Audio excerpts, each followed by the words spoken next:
السلام عليكم ورحمة الله وبركاته. إن الحمد لله نحمده ونصلي على رسوله الكريم أما بعد. அன்பிற்குரிய சகோதரர்களே, அஹ்காமுல் ஜனாயிஸ் வபிதவுஹா இமாம் நாசிருத்தீன் அல்பானி ரஹிமஹுல்லாஹ் அவங்க எழுதிய ஜனாசாவுடைய சட்டங்கள்,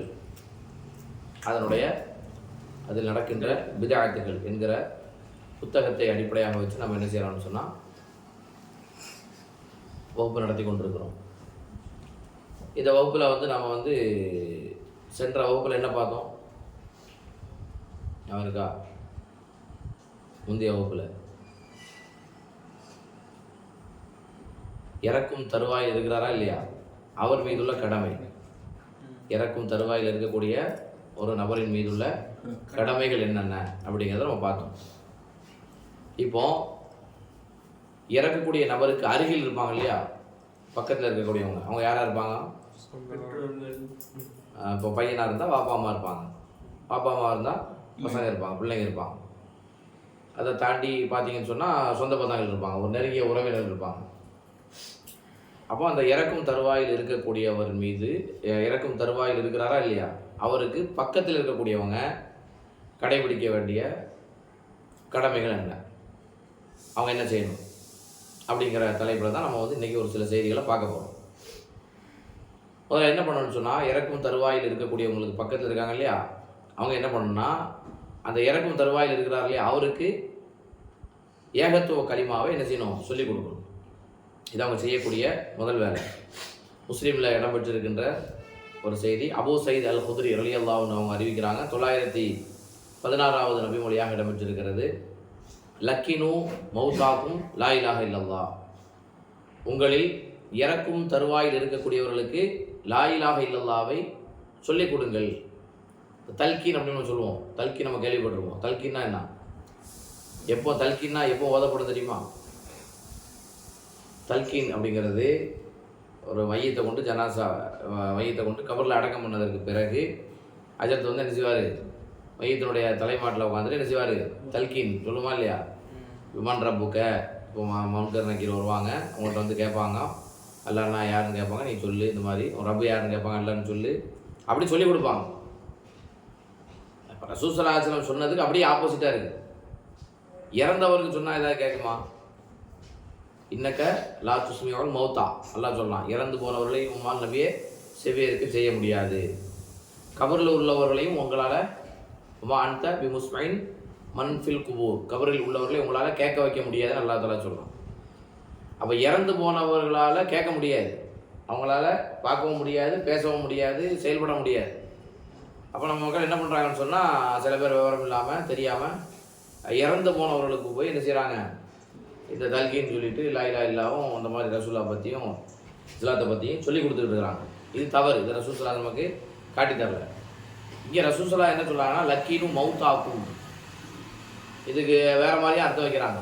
உங்களுக்கு இறந்தவர்களுக்கு லா இலாஹ இல்லல்லாஹ் சொல்லிக் கொடுங்க, இறந்தவர்கள் அல்ல, மௌத்தாக்கும் சொல்லி சொன்னால் இறக்கும் தருவாயில் இருப்பவர்களுக்கு, மரண நேரத்தில் இருக்கின்றவர்களுக்கு நீங்கள் லக்கீனு தல்கீன் அப்படின்னு சொன்னால் ரெண்டு அர்த்தம் இருக்குது. ஒன்று சொல்லிக் கொடுங்க அப்படிங்கிற அர்த்தம் இருக்குது, சொல்லிக் கொடுக்கறது. இன்னொன்று ததுக்கீர், ஞாபகப்படுத்துறது.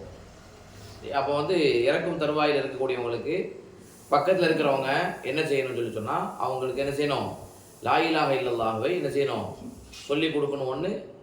ரெண்டாவது ஞாபகப்படுத்தணும். இப்போ அதில் நம்ம நிர்பந்தப்படுத்திடவும் கூடாது. லா இலாஹ இல்லல்லாஹ்வை சொல்லுங்கள் அப்படின்னு சொல்லிட்டு என்ன செய்யக்கூடாது. கடைசியாக ரசூல் ஸல்லல்லாஹு அலைஹி வஸல்லம் சொல்கிறாங்க, முஸ்லீமில் இடம்பெற்றிருக்கின்ற ஒரு செய்தி 26வது நபிமொழியாக இருக்குது. அதே மாதிரி அபூதாவுதுலேயும் முஆத் இப்னு ஜபல் ரலியல்லாஹு அவர் அறிவிக்கிறாங்க, 3116வது நபிமொழியாக இடம்பெற்றிருக்கிறது. என்ன சொல்கிறாங்கன்னா, ரசூல் ஸல்லல்லாஹு அலைஹி வஸல்லம் மன் மாத வஹுவ யஅலமு அன்னஹு லா இலாஹ இல்லல்லாஹ் தஹலல் ஜன்னா, யார் லா இலாஹ இல்லல்லாஹ் வணக்கத்திற்குரியவன் அல்லாஹ்வை தவிர வேறு யாரும் இல்லை என்று அறிந்த நிலையில் மௌத்தா போகிறானோ அவனுக்கு சொர்க்கம்னு ரசூல் ஸல்லல்லாஹு அலைஹி சொன்னாங்க. அதே மாதிரி மன்கான ஆஹிரு கலாமிஹி லா இலாஹ இல்லல்லாஹ் தஹலல் ஜன்னா, யாருடைய கடைசி வார்த்தை லா இலாஹ இல்லல்லாஹ்வாக இருக்கிறதோ அவர் சொர்க்கம் சென்று விடுவார் என்று ரசூல் ஸல்லல்லாஹு அலைஹி சொன்னாங்க. அப்போ இறக்கக்கூடிய அந்த கட்டத்தில் கடைசி வார்த்தை எதாக தான் இருக்கணும், லா இலாஹ இல்லல்லாஹ்வாக தான் இருக்கணும்.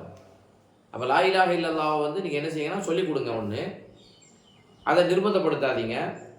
நீங்கள் நிர்பந்தப்படுத்தும் பொழுது ஒரு கட்டத்தில் அவர் என்ன செய்யலாம், ஏன்னா ஏற்கனவே மரண வேதனையில் அவர் இருப்பார், மரண சிரமத்தில் இருப்பார்.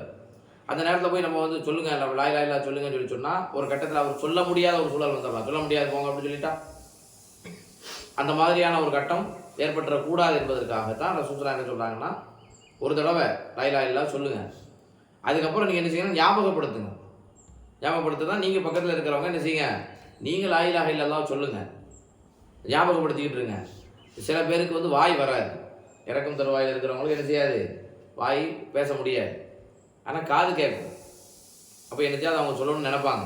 இப்போ அந்த மாதிரியான சமயத்தில் வந்து அவங்க காது கேட்க தானே செய்யுது. அப்போ நம்ம என்ன பண்ணணும்னு சொன்னால், நமக்கு நாமளே என்ன செய்யணும், லா இலாஹ இல்லல்லாஹ் சொன்னால் அது எதுக்குன்னா அவங்களுக்கு ஞாபகப்படுத்துறதுக்காக தான் ரசூலுல்லாஹ் சொல்றாங்க. லா இலாஹ இல்லல்லாஹ் என்பது மகத்துவமிக்க ஏகத்துவ கலிமா, கலிமத்து தௌஹீத். லா இலாஹ இல்லல்லாஹ் உலகத்திலேயே ஆக தலை சிறந்த வாசகம் அது. லா இலாஹ இல்லல்லாஹ் என்பது கடைசி நேரத்தில் ஒருத்தர் சொன்னார்னா அவர் சொர்க்கம் செல்வதற்கு காரணியாக இருக்கும், நரகத்திலிருந்து தப்பிப்பதற்கு அதுவே ஒரு காரணியாக அமையும். சரியா? இதுக்கு ஆதாரங்களை நம்ம பார்க்கணும். என்னன்னு சொல்லி சொன்னால், முஸ்னத் அஹ்மதுல 12543வது நபிமொழியாக இடம்பெற்றிருக்கிறது.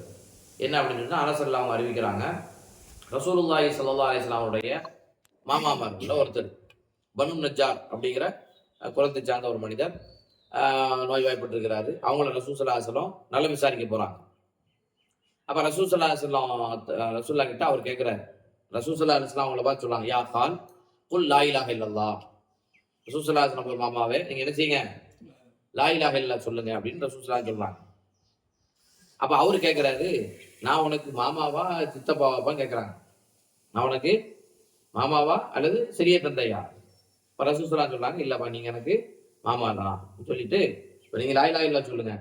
அப்போ அவர் கேட்குறாரு, நான் லா இலாஹ இல்லல்லாஹ் சொன்னா ஹைருன்லி, எனக்கு ஏதாவது நன்மை கிடைக்குமா அப்படின்னு கேட்குறாரு. ஆமாம். அப்போ ரசூலுல்லாஹ் சொன்னாங்க, ஆமாம், லா இலாஹ இல்லல்லாஹ் சொன்னீங்கன்னா உங்களுக்கு அதனால லாபம் உண்டு. என்ன லாபம்? சொர்க்கம், நரகத்திலிருந்து தப்பிச்சிருவாரு. அதனால ரசூலுல்லாஹ் சொன்னாங்க, யாருடைய கடைசி வார்த்தை லா இலாஹ இல்லல்லாஹ்வா இருக்கிறதோ அவர் சொர்க்கம் சென்று விடுவார் என்று ரசூலுல்லாஹ் சொன்னாங்க. அப்போ அருகில் இருக்கக்கூடியவங்க என்ன செய்யணும், இறக்கும் தருவாயில் இருக்கிறவங்களுக்கு லா இலாஹ இல்லல்லாஹ் என்ற வாசகத்தை சொல்லி கொடுக்கணும். ஒன்று. ரெண்டாவது, ஞாபகப்படுத்தவும் செய்யணும். இப்போ அதே மாதிரி இது முஸ்லிம்களாக இருக்கிறவங்க, காஃபிர்களுக்கிட்ட வந்து நம்ம வந்து இறக்கும் தருவாயில் ஒருத்தர் இருக்கிறார், ஒரு இறை நிராகரிப்பாளர். அவங்க கிட்ட போய் நம்ம வந்து இந்த மாதிரி சொல்லலாமான்னு கேட்டால் சொல்லலாம். எப்போன்னு சொன்னால், காஃபிர்கள் சொன்னால் நமக்கு நெருங்கிய நண்பர்களாக இருக்கலாம், அல்லது இஸ்லாத்துக்கு வராமல் நம்ம சொந்தக்காரங்க யாராவது இருக்கலாம்.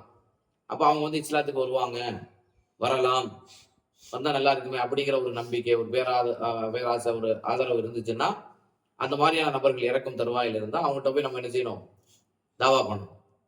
அதுக்கு ரசூல் ஸல்லல்லாஹு அலைஹி வஸல்லம் தன்னுடைய வாழ்க்கையில் ஒரு ஆதாரம் இருக்கு. என்னன்னா, புகாரியில 1356வது நபிமொழியாக இடம்பெற்றிருக்கிறது. ரசூல் ஸல்லல்லாஹு அலைஹி வஸல்லம் அவர்களுக்கு பணிவிடை செய்கிற ஒரு சிறுவன் இருந்தாப்புல, அது யூத சிறுவன். அப்போ அவன் நோய்வாய்ப்பட்டிருந்தான். அப்போ ரசூல் ஸல்லல்லாஹு அலைஹி வஸல்லம் என்ன செய்றாங்க, நல்லா விசாரிக்க போறாங்க. அந்த பையனுடைய தலைமாட்டில் ரசூல் ஸல்லல்லாஹு உட்காந்துக்கிட்டு அவனை பார்த்து சொல்றாங்க, அஸ்லீம், நீ களிமா சொல்லி இஸ்லாத்தை ஏற்றுக்கிட்டா நல்லா இருக்குமே அப்படின்னு ரசூல் ஸல்லல்லாஹு சொன்னாங்க. அப்போ அந்த பையன் வந்து என்ன செய்யறான், நல்லர இலா அபீஹி, தன்னுடைய இந்த ராசி தலைமாட்டில் பக்கத்தில் இருந்து தன்னுடைய தந்தையை அப்படி பார்க்குறான். பார்த்த உடனே வாப்பா அந்த பையன்கிட்ட சொல்றாங்க, அத்தே அபுல் காசிம், அபுல் காசிம் முஹம்மது ஸல்லல்லாஹு அலைஹி வஸல்லம் அவளுக்கு நீ கட்டுப்படுவாங்க, என்ன சொன்னாங்க அதை கேளு. உடனே அந்த பையன் என்ன செய்யறாப்ல, களிமா சொல்லி இஸ்லாத்தை ஏற்றுக்கொள்கிறார்.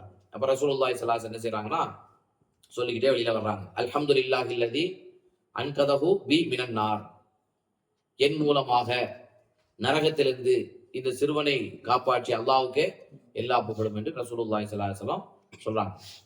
அப்ப என்னன்னா, என்ன விளங்குது அப்படின்னா, கடைசி தருவாயில், இறக்கும் தருவாயில் இருக்கக்கூடிய ஒருத்தருக்கு பக்கத்தில் இருக்கிறவங்க என்ன செய்யணும், அவங்க செய்யக்கூடிய மிகப்பெரிய உபகாரமே இதுதான். அவங்களுக்கு நம்ம செய்யக்கூடிய மிகப்பெரிய உபகாரம் கலிமாவை என்ன செய்யணும்னா ஞாபகப்படுத்தணும், சொல்லிக் கொடுக்கணும். அதாவது சொல்லிக் கொடுக்கறது யாருன்னா, சொல்ல முடியக்கூடியவர்களுக்கு சொல்லிக் கொடுக்கணும். சொல்ல முடியாத கட்டத்தில் இருப்பாங்க, அவங்களுக்கு நம்ம என்ன செய்யணும், ஞாபகப்படுத்தணும். அதே மாதிரி ரசூல் ஸல்லல்லாஹு அலைஹி வஸல்லம் அவருடைய பெரிய தந்தை யாரு, அபூ தாலிப். அபூ தாலிப் தானே, அவருடைய பெரிய தந்தை வந்து மரண தருவாயில் இருக்கிறாங்க. இதெல்லாம் நமக்கு இந்த விஷயத்தை நம்ம கேள்விப்பட்டிருக்கோம். இது வந்து புகாரியில வந்து 3884வது நபிமொழியாக இடம்பெற்றிருக்கிறது. என்ன அப்படின்னு சொல்லி சொன்னா, அபு தாலிபுக்கு வந்து மரண நேரம் வருகிறது. அப்ப ரசூலுல்லாஹி ஸல்லல்லாஹு அலைஹி வஸல்லம் என்ன செய்றாங்கன்னா அங்க போறாங்க. அப்போ அபு தாலிப் கிட்ட யார் இருக்கிறாங்கன்னா அபு ஜஹல் இருக்கிறான். சரியா? அபு ஜஹல் இருக்கிறான், அப்துல்லா இப்னு அபி உமையா, இந்த ரெண்டு பேரும் மிகப்பெரிய எதிரிகள். இஸ்லாமிய மார்க்கத்தினுடைய வளர்ச்சிக்கு தடையாக, முட்டுக்கட்டையாக இருந்தவங்க தான் இந்த ரெண்டு பேரும். இந்த ரெண்டு பேரும் பக்கத்தில் உட்காந்துருக்கிறாங்க. அப்ப ரசூலுல்லாஹி ஸல்லல்லாஹு அலைஹி வஸல்லம் போய் பெரிய தந்தை சொல்லாங்க, குல் லா இலாஹ இல்லல்லாஹ், நீங்க லா இலாஹ இல்லல்லாஹ் சொல்லுங்க. அந்த வாசகத்தை வச்சு நான் என்ன செய்வேன், அல்லாஹ் கிட்ட உங்களுக்காக வேண்டி நான் வாதம் செய்வேன், சிபாரிசு பண்ணுவேன் அப்படின்னு ரசூல் சொல்றாங்க. ஏன்னா அபு தாலிப் அவங்க வந்து இஸ்லாமிய மார்க்கத்துக்கு ரொம்ப பக்கபலமா இருந்திருக்கிறாங்க. இஸ்லாமிய மார்க்கம் வளருவதற்கு காரணிகளாக இருந்தவர்கள், காஃபிராக இருந்தவர்கள் ஒருத்தர் யாரு, அபு தாலிப், ரசூல்லாவுடைய பெரிய தந்தை. அந்த அளவுக்கு அவங்க பக்கபலம், அவங்க இருக்கிற வரைக்கும் ரசூல்லாவுக்கு நல்ல எதிரிகளுடைய தாக்குதல் கொஞ்சம் கம்மியாக தான் இருந்துச்சு. அந்த அளவுக்கு பயம் அபு தாலிபை கண்டா ஒரு மரியாதை கலந்த ஒரு பயம் அவங்களுக்கு இருந்துச்சு. அப்போ இப்ப இறக்கம் தருவாயில் இருக்கும் பொழுது ரசூல் ஸல்லல்லாஹு அலைஹி வஸல்லம் என்ன பண்றாங்கன்னு சொல்லி சொன்னா, சரி லா இலாஹ இல்லல்லாஹ் இப்ப இஸ்லாத்துக்காக நிறைய உழைச்சிருக்கிறாரு, இஸ்லாமிய வளர்ச்சிக்கு பாடுபட்டு இருக்கிறாங்க, பக்கபலமா இருந்திருக்கிறாங்க. அப்போ இஸ்லாத்துக்கு வந்தா நல்லா இருக்குமே இறக்கம் தருவாயில அப்படிங்கிற ஒரு நல்லெண்ணம் ரசூலுல்லாஹ்க்கு வருது. போய் சொல்றாங்க. அப்போ பக்கத்துல அபூ ஜஹலும் அப்துல்லா இப்னு அபி உமையாவும் இருக்கிறாங்க. அப்போ அவங்க சொல்றாங்க என்னன்னா, ரெண்டு பேருமே, யா அபா தாலிப் தர்கபு அம் மில்லத்தி அப்துல் முத்தலிப், அப்துல் முத்தலிபுடைய மார்க்கத்தை நீங்க புறக்கணிக்க போறீங்களா? அப்துல் முத்தலிபுடைய மார்க்கம் யாரு? அப்துல் முத்தலிப் யாரு? அவங்க தந்தை, அபு தாலிபுக்கு தந்தை தான் அப்துல் முத்தலிப், ரசூலுல்லாஹ்வுடைய பாட்டனார். அவங்களுடைய மார்க்கத்தை நீங்க புறக்கணிக்க போறீங்களா? அவங்களுடைய மார்க்கம் என்ன? சிலை வழிபாடு, பழைய கொள்கையை நீங்க புறக்கணிக்க போறீங்களா? அல்லாஹ்வை வணங்கிடுவாங்க, அல்லாஹ் அல்லாத மனிதர்களையும் கடவுளாக ஆக்கி வணங்கி வழிபட்டு கொண்டிருந்த மக்கள் அவங்க. அப்ப நீங்க வந்து அப்துல் முத்தலிபுடைய மார்க்கத்தை நீங்க புறக்கணிக்க போறீங்களா அப்படி சொல்லிட்டு அதோட நிப்பாட்டல. திருப்பி அவங்க அபு தாலிப் என்ன செய்யறாங்க, சொல்லிக்கிட்டே இருக்கிறாங்க, நீங்க வந்து உங்க நம்பி பையனுடைய பேச்சை கேட்காதீங்க, சொல்லிக்கிட்டு இருப்பாப்ல, நீங்க வந்து உங்க பழைய கொள்கையை விடாதீங்க அப்படிங்கிற மாதிரிலாம் திருப்பி சொல்லி கொடுக்கக்கூடிய சமயத்துல கடைசியில அவருடைய ரூபு பெரியுது. அவர் மௌத்தா போறாரு. எப்படி மௌத்தா போறாரு? கலிமா சொல்லாமலேயே காஃபிராகவே மௌத்தா போயிட்டார். இருந்தாலும் ரசூல் ஸல்லல்லாஹு அலைஹி வஸல்லம் அவங்களுக்கு ஒரு வருத்தம். என்ன சொன்னாங்கன்னா, லா அஸ்தக்ஃபிரன்ன லக மாலம் உன்ஹா அன்ஹு, அல்லாஹ் என்னை தடுக்காத வரை உங்களுக்காக வேண்டி நான் பாவ மன்னிப்பு கேட்பேன். அல்லாஹ் என்னை தடுக்காத காலம் எல்லாம் உங்களுக்கு நான் பாவ மன்னிப்பு கேட்பேன் அப்படின்னு ரசூல் ஸல்லல்லாஹு அலைஹி வஸல்லம் சொல்றாங்க. அப்போ அல்லாஹ் தஆலா வசனத்தை இறக்குறான். என்ன வசனம்னா, மா கானல் நபியின் வல்லதீன ஆமனு அன் யஸ்தக்ஃபிரு லில் முஷ்ரிகீன வலவ் கானு உலி குர்பா மின் பஅதி மா தபய்யன லஹும் அன்னஹும் அஸ்ஹாபுல் ஜஹீம் அப்படிங்கிற வசனத்தை அல்லாஹ் இறக்குறான். என்னன்னா, நபிக்கோ ஈமான் கொண்டவர்களுக்கோ கூடாது என்னன்னா, முஷ்ரிக்கீன்களுக்கு இணை வைப்பவர்களுக்கு பாவ மன்னிப்பு கேட்பது கூடாது. அந்த இணை வைக்கக்கூடியவங்க வந்து வலவுக்கானு உலி குர்பா, அவர்கள் நெருங்கிய உறவினர்களாக இருந்தாலும் சரியே. எப்போ மிம்பாயதி மாத்த பையன் அழகும் அன்னகும் அஸ்ஹாபுல் ஜஹீம், அவர்கள் நரகவாசிகள் என்று தெளிவாக தெரிந்ததற்கு பிறகும் அவங்க நெருங்கிய உறவினர்களாக இருந்தாலும் முஷ்ரிக்காக இருந்தாங்கன்னு சொன்னா அவங்களுக்கு நீங்க என்ன செய்யக்கூடாது, பாவ மன்னிப்பு கேட்கக்கூடாது. முஷ்ரிக்காக இருக்கிறவங்களுக்கு நம்ம கேட்க வேண்டிய, உயிரோடு இருந்தா கேட்க வேண்டிய விஷயம் என்னது? ஒண்ணு இறக்கும் தருவாயில தான் லா இலாஹ இல்லல்லாஹ் சொல்லிக் கொடுக்கணும், அதை ஞாபகப்படுத்தணும். உயிரோடு இருக்கும் பொழுது இன்னொன்னு செய்ய வேண்டிய ஒரு விஷயம் இருக்கு. இன்னொரு விஷயம் என்னது? அவங்களுக்காக வேண்டி ஹிதாயத்துக்காக வேண்டி அல்லாஹ் கிட்ட துஆ கேட்கணும். இறந்துட்டாங்கன்னு சொன்னா அதையும் பண்ணக்கூடாது, பாவ மன்னிப்பு கேட்கக்கூடாது. இறக்கும் தருவாயில் இருக்கிறவங்களுக்கு நம்ம என்ன செய்யணும், லா இலாஹ இல்லல்லாஹ்வை சொல்லிக் கொடுக்கணும் என்பதற்கு தான் அல்லாஹ் தஆலா வசனத்தை இறக்குறான். பாவ மன்னிப்பு கேட்பேன்னு சொல்லிங்கல்ல, கேட்கக்கூடாது. முஷ்ரிக்கா மௌத்தா போயிருக்காரு, முஷ்ரிக்குகளுக்கு என்ன செய்யக்கூடாது, பாவ மன்னிப்பு கேட்கக்கூடாது. அதே மாதிரி இன்னொரு வசனத்தை அல்லாஹ் இறக்குறான், இன்னக லா தஹ்தி மன் அஹ்பப்த, நபியே நீங்கள் யாரையெல்லாம் விரும்புகிறீர்களோ அவர்களுக்கெல்லாம் அவங்களால நேர்வழி கொடுக்க முடியாது. நேர்வழி கொடுப்பது என்னுடைய கையில் இருக்கிறது, நான் தான் என்ன செய்வேன், நான் நாடியவர்களுக்கு நேர்வழி கொடுப்பேன். அல்லாஹ் தஆலா என்ன செய்யறான்னா வசனத்தை இறக்குறான். அப்ப என்னன்னா, நமக்கு என்ன விளங்குது, இறக்கும் தருவாயில் இருக்கிறவங்களுக்கு, அவங்க காஃபிராக இருந்தாலும் முஸ்லீம்களுக்கு நம்ம என்ன செய்யணும், லா இலாஹ இல்லல்லாஹ் சொல்லிக் கொடுக்கணும், ஞாபகப்படுத்தணும். அதே இது நம்முடைய நெருங்கிய உறவினர்கள் யாராவது இறை நிராகரிப்பில் இருந்தாங்கன்னு சொல்லிட்டுனா அவங்க இறக்கும் தருவாயில் இருக்கும், அதுக்கு முன்னாடி நம்ம தாவா பண்ணியிருப்போம், இறக்கும் தருவாயில் இருக்கும் பொழுது நம்ம போய் என்ன செய்ய நம்ம செய்ய வேண்டிய வேலைகளில் ஒன்று அவங்கள வந்து இஸ்லாத்தின் பக்கம் என்ன செய்யணும், கொண்டு வருவதற்கு முயற்சி பண்ணணும். களிமா சொல்லி கொடுக்கணும் அவங்களுக்கு. அதே மாதிரி முஸ்லீம்ல இடம்பெற்றிருக்கின்ற ஒரு நபிமொழி 919 நபிமொழி இடம்பெற்றிருக்கிறது. என்னன்னா உம்மு சலமா ரலியல்லாஹு அன்ஹா அவங்க அறிவிக்கிறாங்க. என்னன்னா இதா ஹலரத்துமுல் மரீத அவில் மையித்த, இறக்கும் தருவாயில் இருக்கிறவங்களை போய் நீங்க சந்திக்க போனீங்கன்னா அல்லது நோயாளியை நீங்க நல்லா விசாரிக்க போனீங்கன்னா கூலு ஹைரன், நீங்க நல்ல விதமாக என்ன செய்ய பேசுறாங்க. ஃபைனல் மலாயிகத்தை அம்மீனுன்னு அலா மாத்த கூறுவோம். ஏன்னா மலக்குமார்கள் அங்க இருக்கிறாங்க. நீங்க என்ன சொல்றீங்களோ அதற்கு அவங்க என்ன செய்யறாங்க, ஆமீன் சொல்லி கொண்டிருக்கிறார்கள் அப்படின்னு ரசூலுல்லாஹி ஸல்லல்லாஹு அலைஹி வஸல்லம் சொல்றாங்க. இப்போ இறக்கும் தருவாயில் இருக்கிறவங்க பக்கத்தில் இருப்பாங்க இல்லையா, அவங்க தேவையில்லாத விஷயங்கள்லாம் பேசிட்டு இருப்பாங்க. புரிஞ்சுங்களா? இவர் வாழக்கூடிய காலத்துல என்னத்தை வாழ்ந்தாரு, எப்படியும் நாசமா போனவர், நாசமா தான் போகணும் இப்படி சொல்லக்கூடியவங்களாம் உண்டு. புரிஞ்சா? அவரு மரண தருவாயில் இருக்கிறாரு, மரண வேதனையில் இருப்பாரு, சிரமத்தை அவர் உணர்ந்துகிட்டு இருப்பாரு. அந்த சமயத்துல உட்காந்து என்ன செய்வாங்கன்னா சில பேர் தேவையில்லாத விஷயங்கள்லாம் பேசிக்கிட்டு இருப்பாங்க. அங்க எந்த பேச்சும் கூடாது. பேசுவதாக இருந்தால் உடனே ஒன்று தான், லா இலாஹ இல்லல்லாஹ் சொல்லி கொடுங்க, லா இலாஹ இல்லல்லாஹ் ஞாபகப்படுத்துங்க. அப்ப ரசூலுல்லாஹ் சொன்னாங்க நல்லதை பேசுங்க. நீங்க ஒரு நோயாளியை நல்ல விசாரிக்க போகும்போது அப்படித்தான். நோயாளி நல்ல விசாரிக்க போகும்போது எப்படி பண்ணுவாங்க, என்ன பண்ணுவாங்க, அவருக்கு ஒரு ஏதாவது ஒரு மிக முக்கியமான ஒரு நோய் இருக்கும், எந்த ஆஸ்பத்திரி காமிக்கணும் என்ன விசாரிப்பாங்க. இந்த ஆஸ்பத்திரியா நீங்க போனீங்க, அவன் கொன்றுவானே, பைசா பிடிங்கிடுவானே, இப்படிலாம் என்ன செய்வாங்க ஞாபகப்படுத்து. இப்படித்தான் எங்க சின்னப்பா பையன் ஒருத்தர், அவருக்கு இதே மாதிரி உடம்பு சரியில்லைன்னு சொல்லி அங்கே கொண்டு போனாங்க. கடைசியில நோயை குணமா பைசா தான் கொடுங்கண்ணா, அதுக்கப்புறம் வேற ஒரு ஆஸ்பத்திரி கொண்டு போனாங்க, அங்கதான் சரியாச்சு. இப்படி என்ன செய்வாங்க சொல்லுவாங்க. அந்த ஆட்கள்லாம் போனா குணமாவே ஆகாது, அவ்வளவுதான் பைசாவை தான் பிடுங்குவான் இப்படி சொல்லுவாங்க. இப்படி சொல்லும் போது என்ன ஆகும், அப்ப அவங்க ஏற்கனவே அவங்க நோயில இருக்கிறாங்க. இது நடந்துகிட்டு இருக்குது சமூகத்துல நடந்து. நோயாளி நிலைமை விசாரிக்க போனா அவங்களுக்கு துவா சொல்லணும், ஆறுதல் சொல்லணும், கேட்டுட்டு வந்துட வேண்டியதுதான். அந்த நோயில குணமாகலாம், மௌத்தாவும் போகலாம். ரசூலுல்லாஹ் தெளிவாக சொன்னாங்க, நோயாளியோ அல்லது இறக்கும் தருவாயில் இருக்கிறவரையோ நீங்க நிலைமை விசாரிக்க போனீங்கன்னா, சந்திக்க போனீங்கன்னா, நீங்க நல்லதை மட்டும் பேசுங்க. அந்த நல்லதுல ஒண்ணுதான் என்னது, லா இலாஹ இல்லல்லாஹ். சரிங்களா? ஏன்னா நீங்க என்னெல்லாம் சொல்றீங்களோ அதுக்கெல்லாம் நம்ம கூட எப்பொழுதுமே மலக்குமார்கள் இருந்துகிட்டே இருக்கிறாங்க.